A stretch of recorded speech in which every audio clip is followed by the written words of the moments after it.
Muy buenas, bienvenidos a Escribiendo su Palabra, verso a verso. Vamos a leer la Biblia juntos, verso a verso y sin prisa, en Isaías 55, versículos 10 y 11. Pero antes te doy las gracias por estar acompañándome en esta semana 10 del año. Y sobre todo también te doy gracias porque muchas veces son muchas las personas que comparten este podcast, que interaccionan, y eso me hace muy feliz y me ayuda a seguir avanzando. Así que vamos allá con nuestro texto. Hemos estado hablando mucho sobre la palabra de Dios y cómo es una guía y nos transforma y habla a nuestro corazón de manera personal. Y hoy te pregunto, ¿qué pasa cuando leo la Biblia, pero yo no oigo esa voz de la Biblia y no noto esos cambios inmediatos? El texto de hoy lo escribe el profeta Isaías y le habla a un pueblo que vive en la incertidumbre, que está esperando restauración y que en medio de ese proceso seguramente se sienten un poco cansados. Porque muchos están escuchando las promesas de Dios desde hace tiempo, pero no han visto aún los resultados. Entonces, Dios, por medio de Isaías, utiliza una imagen sencilla, tomada de la naturaleza además, que creo que es algo que trae siempre mucha paz, para explicar cómo actúa su palabra.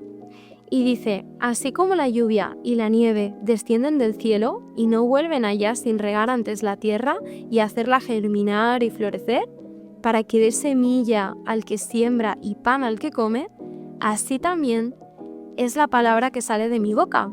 No volverá a mí vacía, sino que hará lo que deseo y cumplirá con mis propósitos.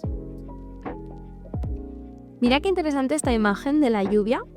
La lluvia no transforma el paisaje en un instante, sino que es algo que cae, de hecho desaparece debajo de la tierra, no la vemos, ¿no? Y durante un tiempo parece que no ha ocurrido nada.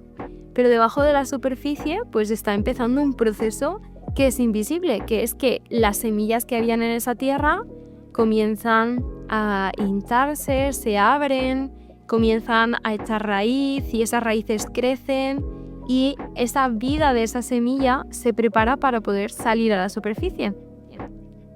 Pues la transformación de la que estamos hablando también sucede antes de poder verse. Así es como describe Dios el efecto de su palabra, de la Biblia. Es una obra que no siempre vemos, pero está sucediendo. Muchas veces esperamos que leer la Biblia produzca cambios rápidos en nosotros o en los demás, lo cual es aún más interesante, ¿no? Es como, venga, lo leo hoy y ya mañana seré una persona nueva, o incluso dentro de 2 minutos ya seré una persona nueva.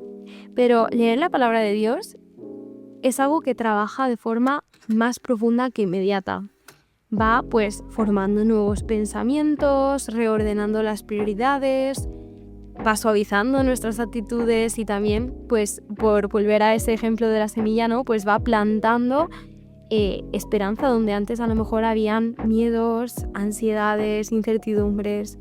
Y muchas veces solo podemos reconocer ese cambio cuando echamos nuestra vista atrás y nos damos cuenta de ese avance que se ha ido produciendo en nuestro carácter y en nuestra vida. El texto dice algo interesante y muy prometedor, ¿no? Que es Dios diciendo, mi palabra no volverá vacía.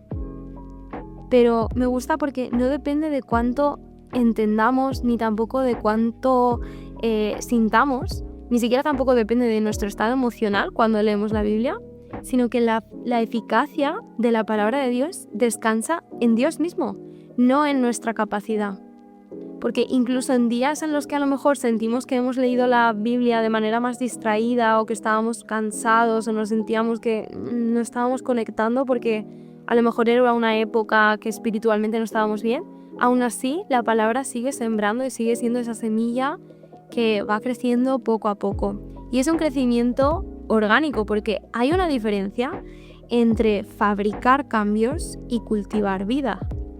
Fabricar es un concepto que exige tener el control de la situación, ¿no? Y además un control inmediato. Sin embargo, cultivar, que lo hemos hablado alguna vez en el podcast, mi trauma con cultivar, que requiere tiempo, requiere confianza. Pues la Biblia elige ese término para describir el crecimiento espiritual. Habla del crecimiento espiritual más como un jardín que como un proyecto rápido que tiene X pasos que hay que cumplir en tal periodo de tiempo, ¿no? Y los jardines es que crecen totalmente diferente, ¿no? Pues crecen poco a poco, en silencio. Y yo creo que esto nos incomoda porque al final pues vivimos en una cultura que está acostumbrada a los resultados instantáneos, a recibir las respuestas rápidas, a ver el progreso, a tener un montón de gratificación, que es un término que se utiliza mucho, ¿no? La gratificación inmediata que me pueda dar lo que sea que esté haciendo.